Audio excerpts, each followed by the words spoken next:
कोख का किराया, तेजेंद्र शर्मा। आज मनप्रीत हारी हुई सी घर के एक अंधेरे कोने में अकेली बैठी है। वह तो आसानी से हार मानने वालों में से नहीं है। आज तो पूरा कमरा, पूरा घर ही उसकी पराजय का पर्याय सा बना हुआ है। सूना, अकेला, सुनसान सा घर।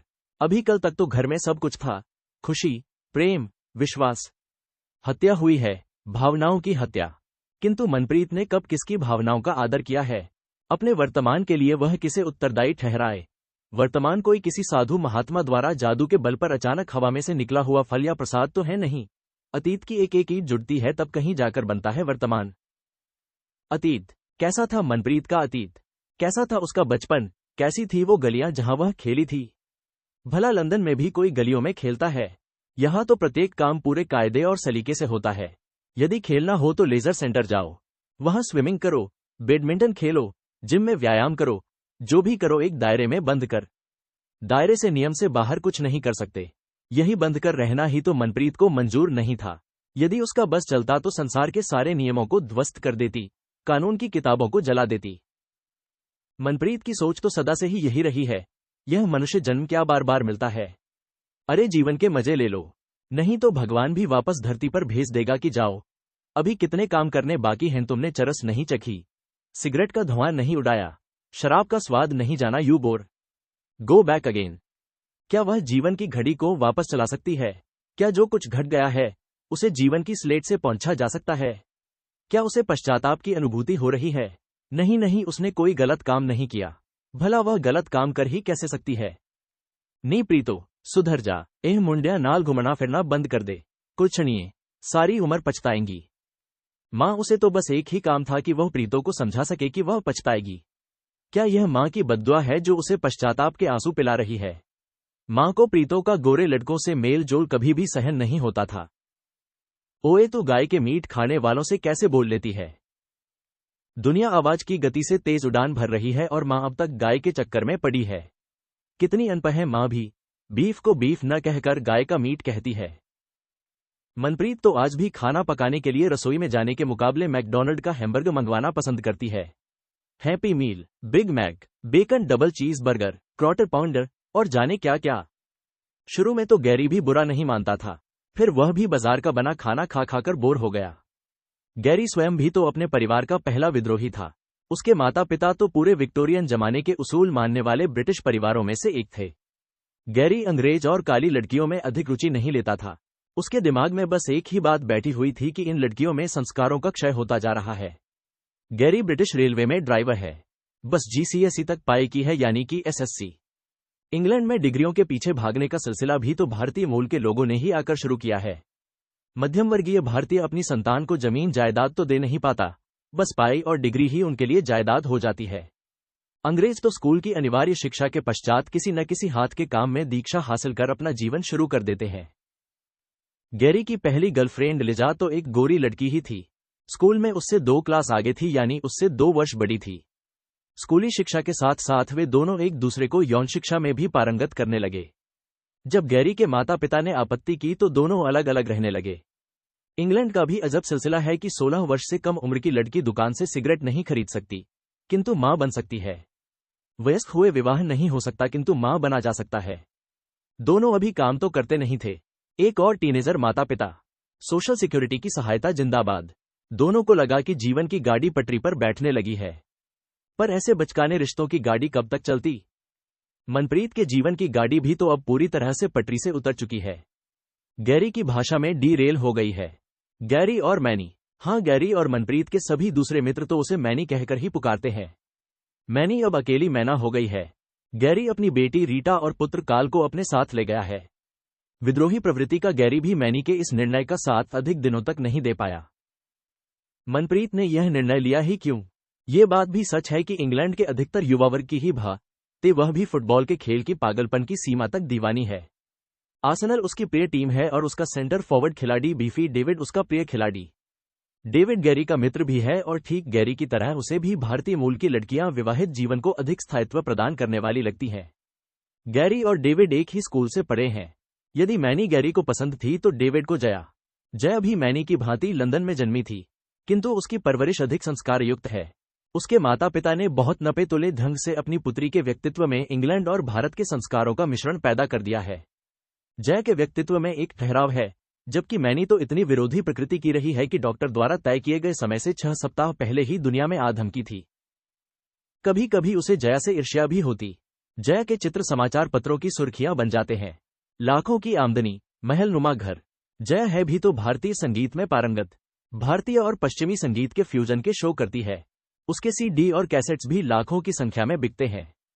बेचारी मैनी, रेलवे ड्राइवर की पत्नी।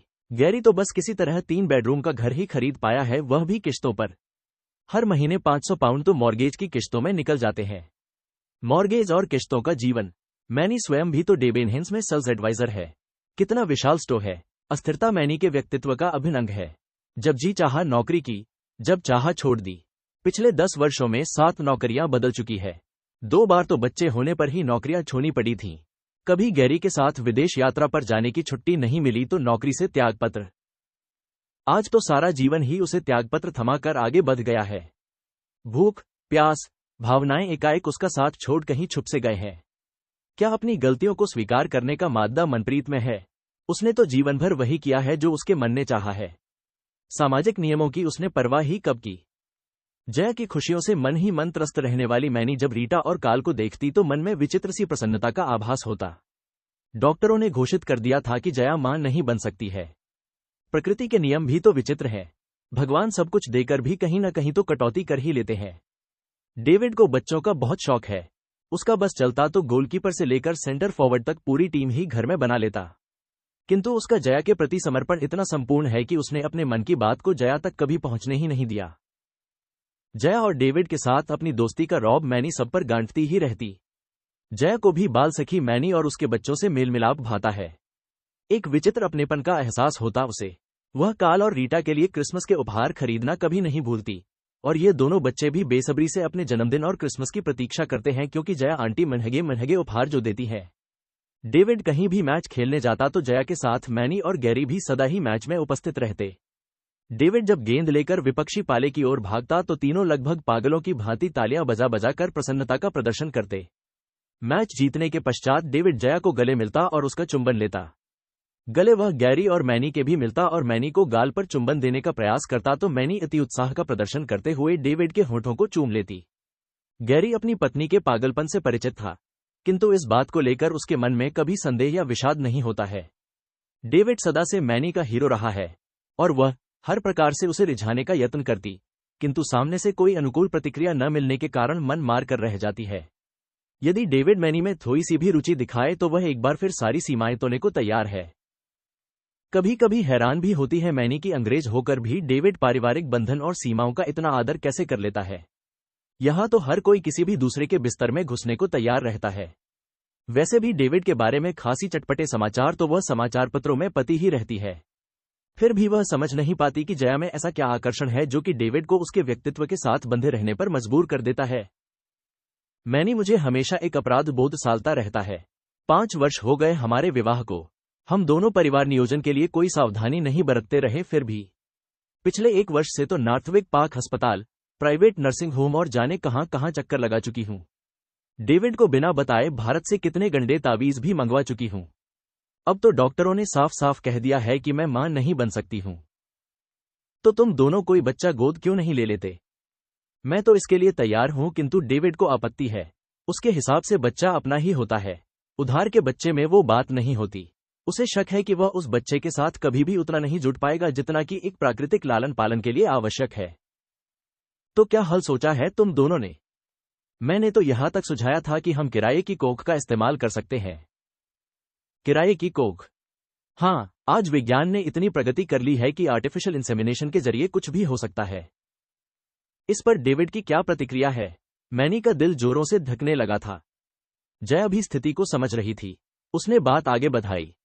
तुम तो जानती हो कि डेविड चाहे तो गोरी लड़कियों की कतार लग जाएगी उसके बच्चे की मां बनने के लिए। दरअसल उसे इन गोरी लड़कियों पर थोड़ा भी विश्वास नहीं है। कल क्या गुल खिलाएं? कोर्ट में कोई केस फाइल कर दे, यहाँ तो पैसे के लिए बात बात पर अदालत के दरवाजे पर पहुंच जाते हैं लोग। मैंने तो सुना है कि ऐसे मामलों में सब कुछ पहले से ही लीगल तरीके से तय कर लिया जाता है। डेविड सोचता है कि यदि मेरा और डेविड का बच्चा होता तो एंग्लो इंडियन शक्ल का होता। इसलिए वह किसी इंडियन लड़की की तलाश में है, ताकि देखने में भी वह बच्चा हमारा बच्चा लग सके। उड़ान को धरती पर ले आई जया किस सोच में डूब गई। यार ये काम तो क्यों नहीं कर लेती, तेरा बच्चा तो वैसे भी मुझे अपना सा लगेगा। सोच, तेरा और डेविड का बच्चा हमारा वारिस बनेगा। जया चली तो गई, परंतु मैनी के पूरे व्यक्तित्व को झंझोड़ गई। 4-5 दिनों तक मैनी अपने परिवार से कटी रही। गैरी ने सोचा शायद मासिक धर्म के कारण ऐसा है।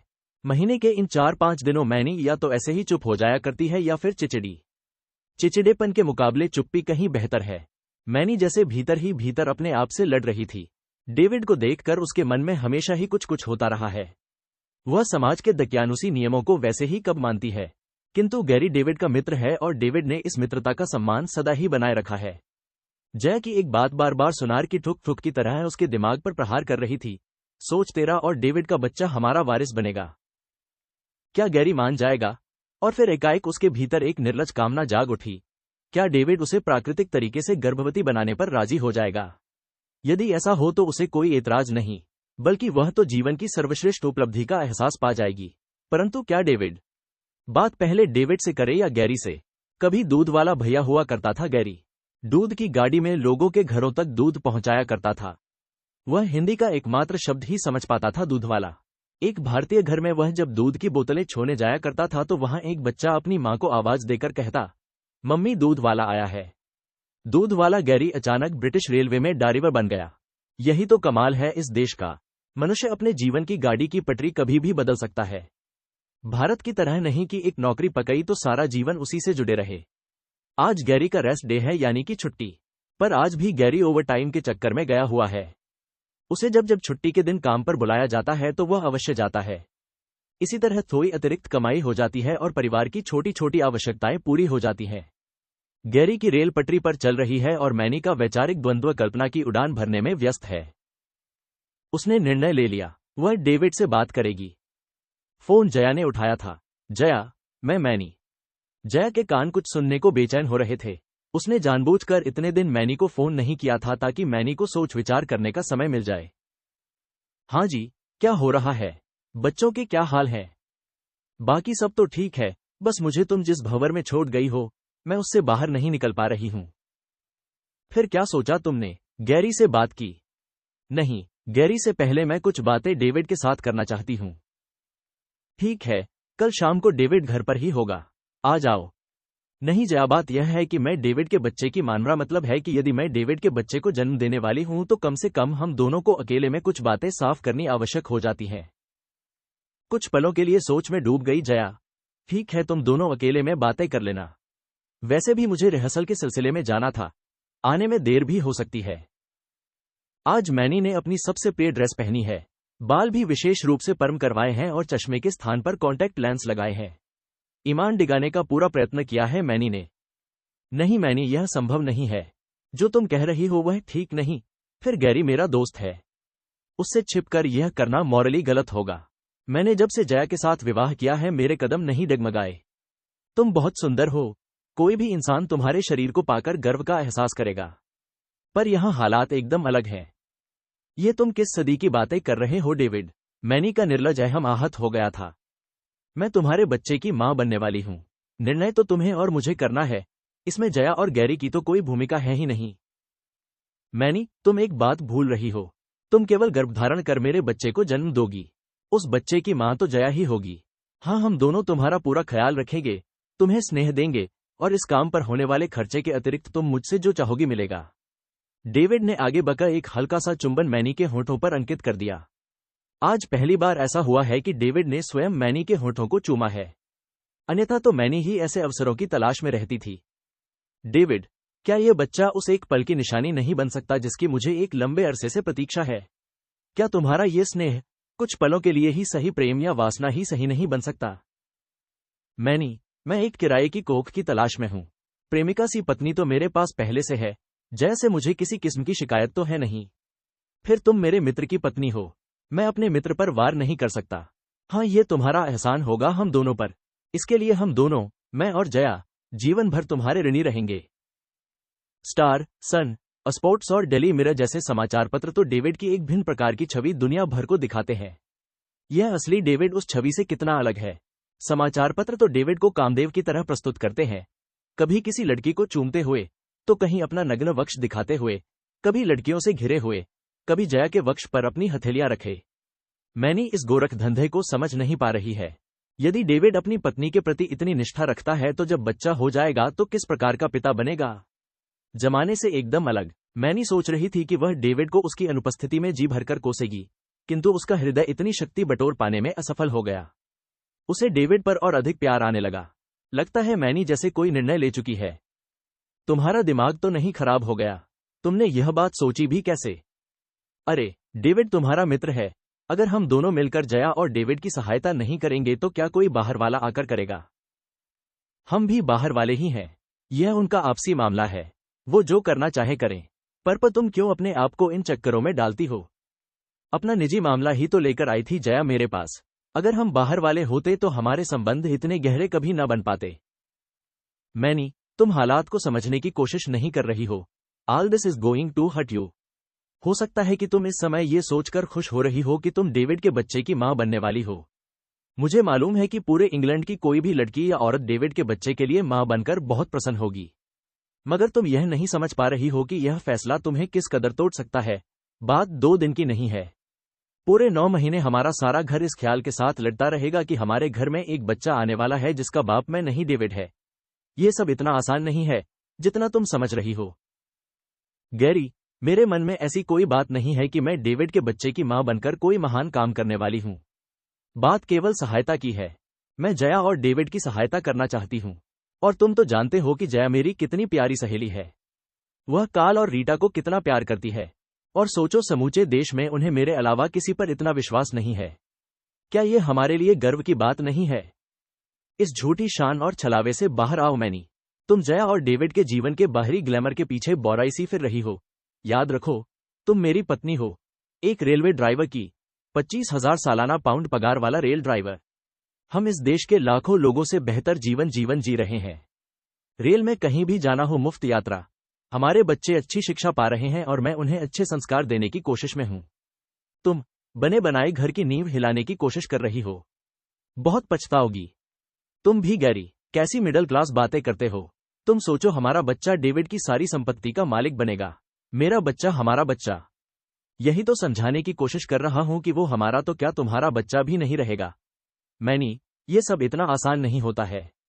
कल जब डेविड तुमसे डॉक्यूमेंट पर हस्ताक्षर करवाएगा कि तुम होने वाले बच्चे से कभी मिलने की कोशिश नहीं करोगी, तुम्हारा उस पर कोई हक नहीं होगा। तुम उसे जताओगी नहीं कि तुम उसकी मां हो और बात केवल साइन करने की नहीं। जब वह सचमुच तुम्हें उस बच्चे से दूर कर देगा, तब तुम देखते रहना गैरी, मैं कैसे हालात को अपने पक्ष में कर लूंगी। Then, go to hell. Hell, नर्क क्या इसी को कहते हैं? पति और बच्चे छोड़ जाएं, सभी नाते रिश्तेदार किनारा कर लें और इंसान अंधेरे बंद कमरे में अपने अस्तित्व से डरता रहे। यही तो है नर्क की वह आग जिसकी तपिश तो महसूस की जा सकती है पर जो दिखाई नहीं देती। आज उसे हर आंख यही प्रश्न करती दिखाई देती है कि तुम ये क्या कर बैठी। गैरी तो कह ही रहा था कि तुम अभी तक जीवन की विषमताओं को समझ नहीं पा रही हो। जब सच्चाई सामने आएगी तभी तुम्हें मालूम होगा कि क्या कहां खो गया।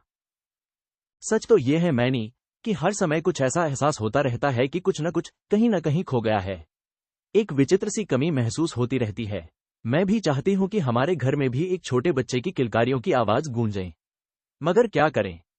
जया, क्या तुम भी मुझसे ऐसे दस्तावेजों पर हस्ताक्षर करवाओगी कि मैं होने वाले बच्चे से नहीं मिल सकती? उद्धरण चिन्ह।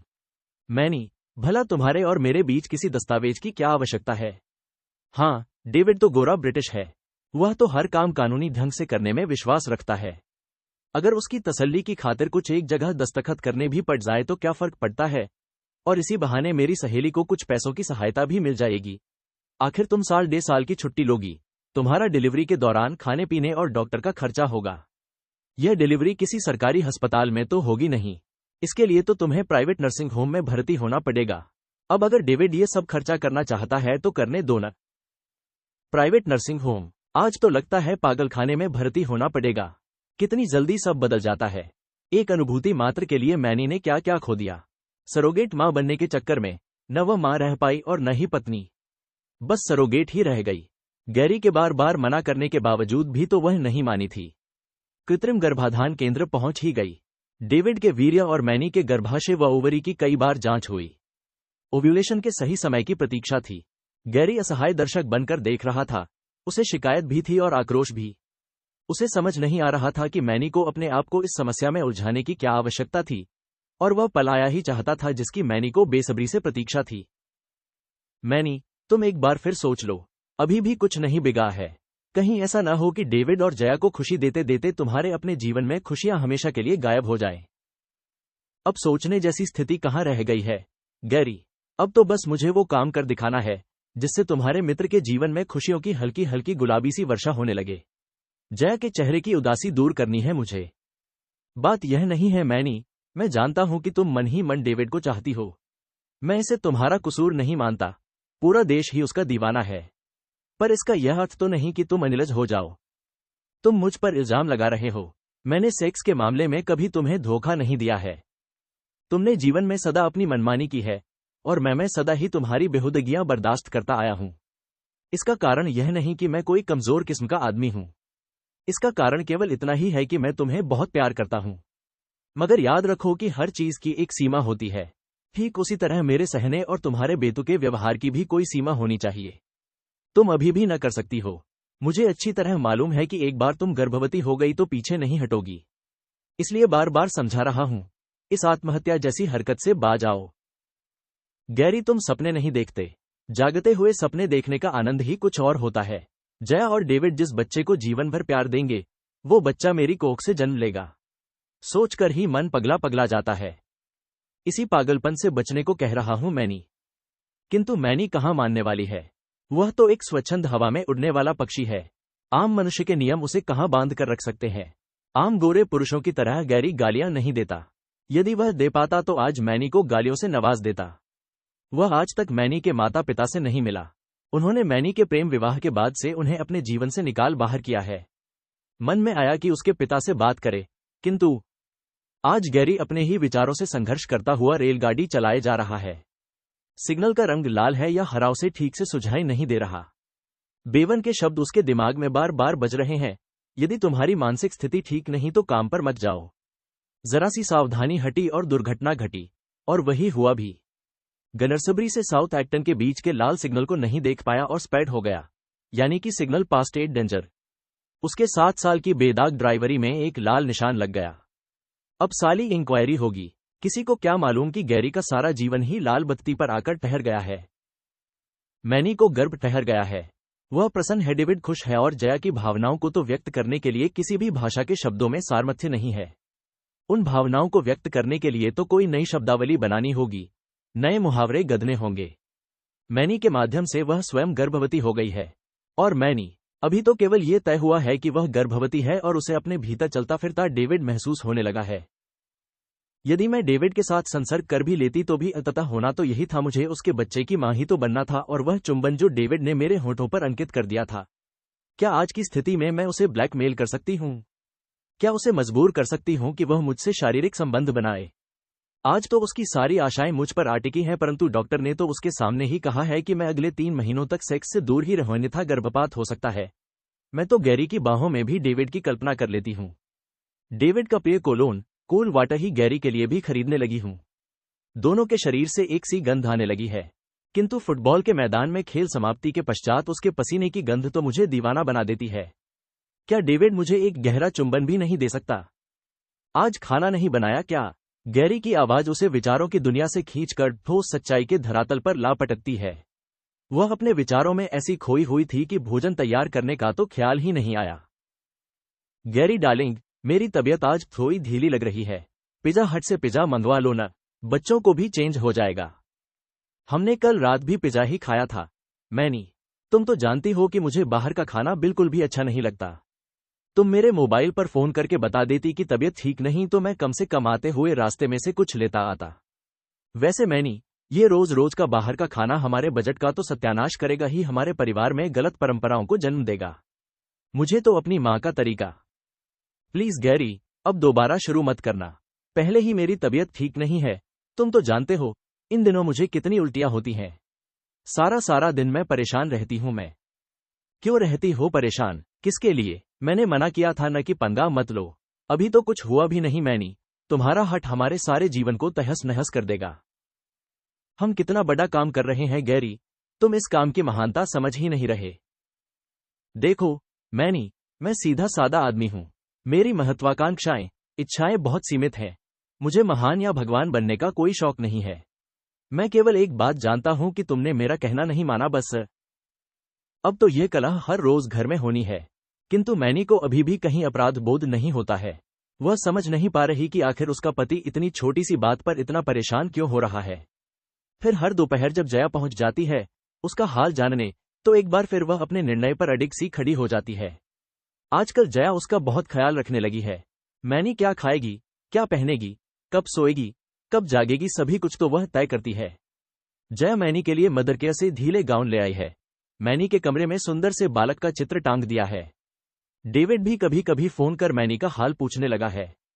हैरान हो रहे हैं काल और रीटा। काल और रीटा सहमे रहते हैं। उनके डैडी मम्मी के बीच चलती तकरार पूरे घर को तनावग्रस्त बनाए रखती है। वे हैरान हैं, परेशान हैं। ये सब क्या हो रहा है? दिमाग छोटे हैं, समस्याएं बड़ी हैं, समझ आए भी तो कैसे? वे दोनों जानने को बेचैन हैं कि उनके माता पिता को अचानक हुआ क्या है। माँ अचानक बीमार क्यों रहने लगी है, और वो पिता जो माँ के छींकने भर से उसके लिए दवाइयां लाने को बेचैन हो उठता था, अचानक उनकी बीमार माँ को डांटने क्यों लगा है। माँ तो अस्पताल के चक्कर लगा रही है, फिर भी पिता इतना निष्ठुर और कठोर व्यवहार कर रहा है। और माँ को अस्पताल ले जाने के लिए विशेष तौर जया आंटी लेने आने लगी है। जया आंटी आजकल कुछ ज्यादा ही घर आने लगी हैं। पहले तो केवल उनके लिए उपहार लाया करती थीं, किंतु आजकल तो सब मम्मी के लिए आता है, कभी खाने के लिए तो कभी पहनने के लिए। मम्मी के पास तो पहले ही इतने अधिक कपड़े हैं, और फिर मम्मी और जया आंटी में आजकल खुसर पुसर बहुत होने लगी है। दोनों खुलकर बात नहीं करती, बस धीमी धीमी आवाज में ही बोलती हैं।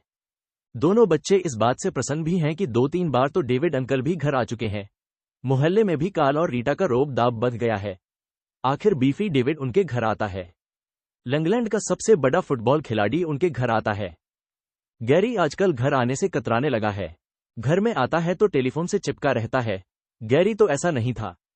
वह तो सारा समय बच्चों के साथ हंसी ठट्ठा करने वाला व्यक्ति है। फिर अचानक वह ऐसा व्यवहार क्यों करने लगा है? कल ही उसके मोबाइल पर एक रोमांटिक किस्म का संदेश देखा था मैनी ने। शेरिल, हाँ यही नाम तो था। ये शेरिल कौन है?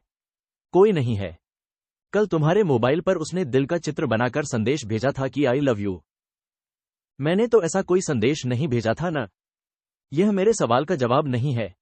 मैं जानना चाहती हूं कि यह है शेरिल कौन? कंडक्टर है रेलवे में, स्ट्रेटफोर्ड डिपो में काम करती है, और कुछ। आजकल गाड़ियों में कंडक्टर कहाँ होते हैं? जब तुम्हें रेलवे के बारे में कुछ पता नहीं, तो हर बात में अपनी टांग मत अड़ाओ। कोई कुतिया तुम्हें लव मैसेज भेजेगी तो मैं उसका मुंह नोच लूंगी, और उसके बाद किसी ऐरे गैरे के लिए बच्चा पैदा करोगी। तुम ये सब नाटक रहने दो। अगर तुम मेरी मर्जी के खिलाफ जाकर डेविड के लिए बच्चा पैदा कर सकती हो, तो तुम्हें मेरे निजी जीवन में दखल देने का कोई हक नहीं बनता। मैं तुम्हें ऐसा हरगिज नहीं करने दूंगा। तुम्हारा निजी जीवन, इस परिवार के अलावा तुम्हारी पर्सनल लाइफ है क्या Gary? Don't spoil my life any more, many. मैं पहले ही तुमसे बुरी तरह तंग आ चुका हूं। तुम्हारे जैसी बददिमाग और बदमिजाज लड़कियां ही अपने पति का जीवन नर्क बना देती हैं। अपनी इस जिद की तुम्हें कीमत चुकानी पड़ेगी मैनी। तुम मेरे साथ ऐसा नहीं कर सकते। मैं तुम्हारे साथ इससे बहुत ज्यादा कर सकता हूं मैनी। बेहतर होगा कि तुम अपनी जिंदगी जियो और मुझे मेरी जीने दो। किंतु हमारे बच्चे, उनका क्या होगा? तुम बच्चों का नाम लेकर मुझे इमोशनली ब्लैकमेल करने की कोशिश मत करो। वो मेरी जिम्मेदारी है। मुझे अच्छी तरह से मालूम है कि उनका ध्यान कैसे रखना है। Gary, please shut up Manny. You are dirty bitch. You won't understand life at all. आज मैनी डर गई, घबरा गई है। क्या गैरी उसे छोड़ने के बारे में सोच रहा है? क्या सचमुच उसका शेरिल के साथ लफड़ा चल रहा है? उसने तो साफ साफ लिखा है कि वह गैरी को गर्म चुंबन भेज रही है। बेशरम, उसे मेरा गैरी ही मिला है। रेलवे में तो और भी कितने ही कुंवारे ड्राइवर हैं, फिर मेरा गैरी ही क्यों? क्या गैरी सचमुच नाराज है? क्या उसे मनाया नहीं जा सकता? दरअसल मैंने ही उसे मनाने का ठीक से प्रयास नहीं किया, बस शेरिल का नाम लेकर कटहरे में खड़ा कर दिया। भिड़ गई उससे। आज रात उसे मनाने का प्रयास करूंगी। गैरी, तुम्हें याद है जब काल होने वाला था तो हम कैसे अपनी दैहिक जरूरतें पूरी करते थे? कितनी मुश्किल हुआ करती थी। गैरी सो गए क्या? मैनी, अब मेरी इन सब बातों में कोई रुचि नहीं है। तुमने मेरी इच्छा के विरुद्ध जाकर डेविड का बच्चा पैदा करने का निर्णय लिया है। मैं इस पूरे तामझाम में तुम्हारे साथ नहीं हूं। वो बच्चा तुम्हारे भीतर कहीं हिलता है तो मेरा पूरा वजूद सुलगने लगता है। मैंने तुम्हें क्या नहीं दिया मैनी? क्या नहीं दिया? मेरे प्यार, मेरे समर्पण में क्या कमी रह गई थी मैनी? तुम्हारे और मेरे बीच कभी कोई दूसरी औरत आई थी मैनी? फिर यह बच्चा कैसे आ गया मैनी? क्यों आ गया? तुमने मेरे साथ ऐसा क्यों किया मैनी? आग लगा दी है तुमने इस घर की खुशियों में। गैरी मुंह फेर कर सो गया है। मैनी का प्रयास विफल हो गया है। क्या उसका दाम्पत्य जीवन भी ऐसे ही करवट बदलकर सोने वाला है? क्या उसका अपना गैरी पराया होने वाला है?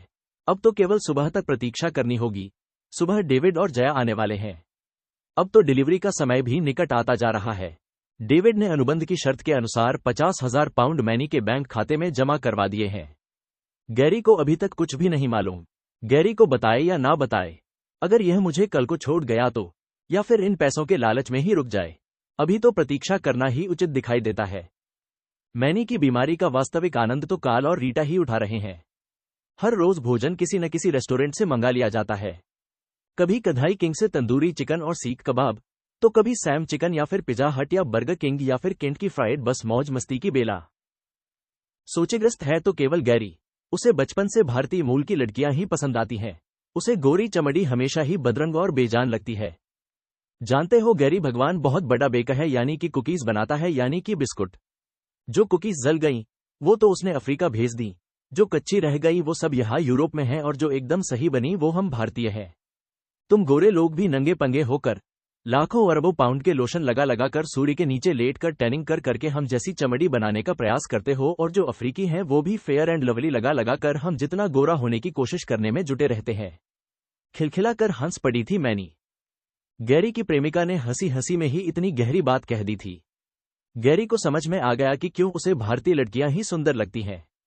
जब से सुष्मिता सेन और ऐश्वर्या राय विश्व सुंदरियां बनी हैं, उसके विचारों को और अधिक बल मिल गया है। उससे गलती कहां हो गई है? जब वह अपनी मैनी को पूर्ण समर्पित है, वह अपने मित्रों के साथ पब तक नहीं जाता, क्योंकि उसे मैनी के बिना कहीं भी जाना अच्छा नहीं लगता है। तो फिर मैनी ने ही उसके साथ ऐसा क्यों किया? कल रात जब वह काम से लौटा तो उसके मन में छुपे मैनी के प्रति प्रेम ने हुलारा लिया और वह बिस्तर में मैनी के पास पहुंच गया। नहीं गैरी नहीं, मेरी तबीयत ठीक नहीं है, वैसे भी बहुत इनकन्वीनियंस होगी। गैरी उठकर नीचे बैठक में पहुंच गया। वहीं वीडियो पर एक इरोटिक फिल्म लगाकर देखने लगा। फिर भी दिमाग को चैन नहीं मिल रहा था। जया और डेविड उसे परले दर्जे के मक्कार लग रहे थे। उसकी भोली भाली मैनी को फंसा लिया। क्या उसे मैनी पर नाराज होना चाहिए? क्या सचमुच कसूर उसी का है? कहीं वह भी किसी चाल का शिकार तो नहीं? अचानक फिल्म में उसे एक चेहरा जाना पहचाना सा लगा। अरे ये तो बिल्कुल उसकी एक गार्ड से मिलता जुलता चेहरा है।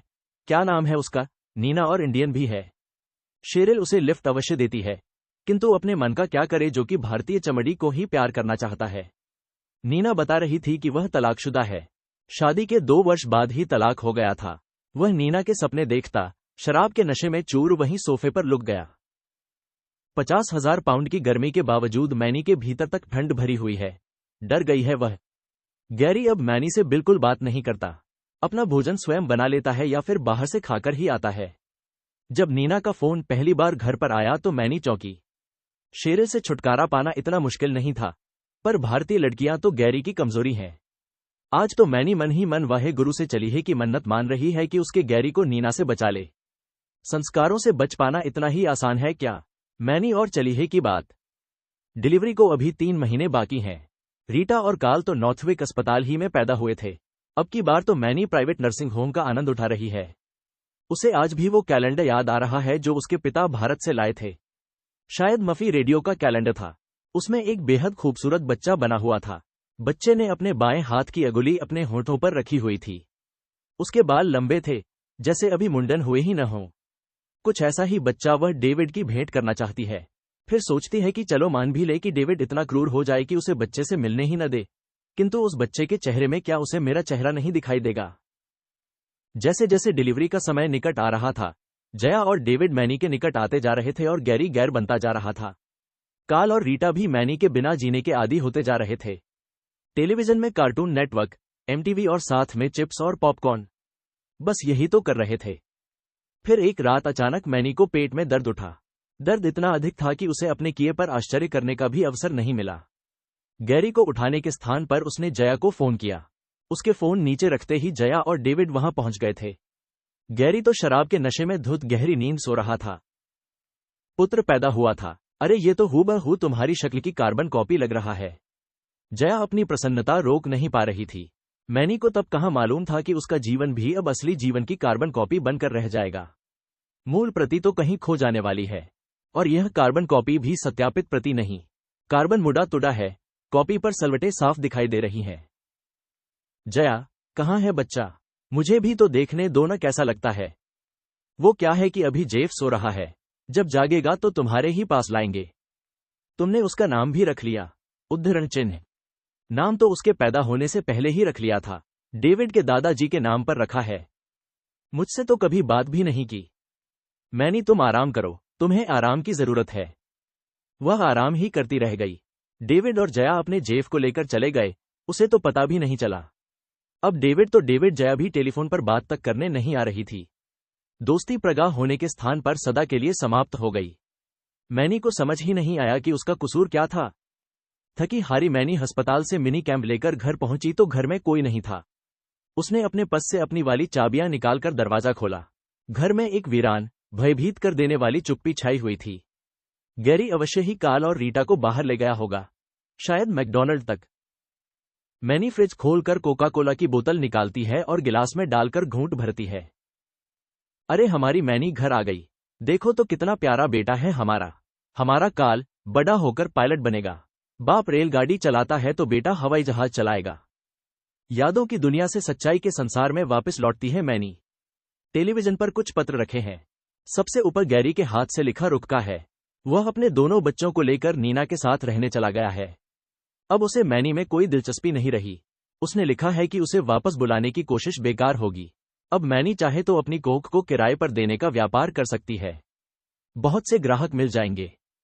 मैनी एक बार और जया को फोन मिलाती है। इस बार जया फोन पर बात करने के लिए आ जाती है। देखो मैनी, मैं आज तक तुम्हें साफ साफ कहने से बचती रही कि तुम्हारा दिल टूट जाएगा। नो यू मस्ट रियलाइज कि जेफ हमारा बेटा है, मेरा और डेविड का। हम दोनों अपने बच्चे से बेहद प्यार करते हैं। अगर तुम हमारे बच्चे से मिलोगी तो हम लोगों के बीच कॉम्प्लिकेशंस बढ़ेंगे। हम सबके लिए बेहतर यही है कि तुम अपना जीवन जियो और हम अपना जिएं। ठीक है कि हमने अपने बच्चे के लिए तुम्हारी कोख का इस्तेमाल किया है, पर उसका पूरा किराया भी तो हमने दिया है। कोख का किराया? क्या यही औकात है अब मैनी की? जेफ जया और डेविड के पास है और गैरी अपने बच्चों समेत नीना के पास। मैनी के चारों ओर सन्नाटे से भरी चीखती दीवारें हैं।